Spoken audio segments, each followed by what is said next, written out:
Another installment of the Jokes on You. Today I want to talk about something that a lot of people are pretty up in arms about. No, it's not the whole gay marriage thing. It's actually about the Supreme Court striking down the provision in the Voting Rights Act. Now, this is my take on it. You can have yours. Throughout the course of our history and our Constitution, we have had to enforce things that should have already been enforced. Affirmative action. There's some debate now about affirmative action as it pertains to colleges. The problem with affirmative action and even the Voting Rights Act itself is that these are two things that should have never come into play. They come into play because people, the good people of this country, have refused to do what's right. Let me explain. Affirmative action, of course, it made it so that people of color, women, could get jobs that they were not getting before because the people in charge were not using fair hiring practices. Same thing is true with the Voting Rights Act. If you know your history, you know that the 15th Amendment set aside the right to vote for every American. The Voting Rights Act 1965 came into play because these southern states refused to let people who look like me vote. Came up with all types of roadblocks, literacy tests, ID, you name it, they did it.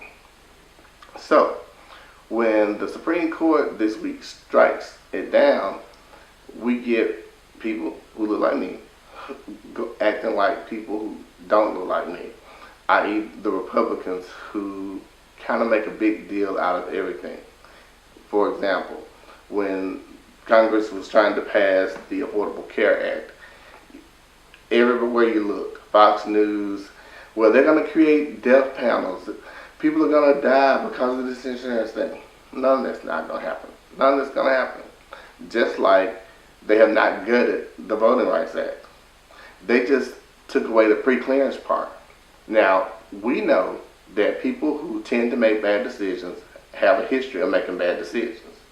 Just like we know that the southern states, the states that we live in, are going to mess up again, for lack of a better word. They are going to do something that's going to put the eye back on them. The pre-clearance provision, yeah, it kind of prevented a lot of things from happening. And yeah, it may take another act of Congress to stop any of the shenanigans that they're going to try. But wouldn't it be a great world if people just did what they were supposed to do? I don't necessarily agree with them striking down that particular provision. However, it was kind of antiquated. It was done 50 years ago. I should not be judged by something I did when I was 10 at the age of 46. I don't think that those states should have been judged by something that they did 50 years ago.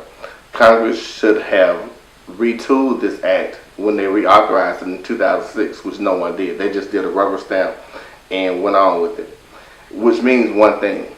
We as voters have got to be more vigilant and make sure that when we hear about laws or acts or amendments that are being passed, that we study them and know what's in them.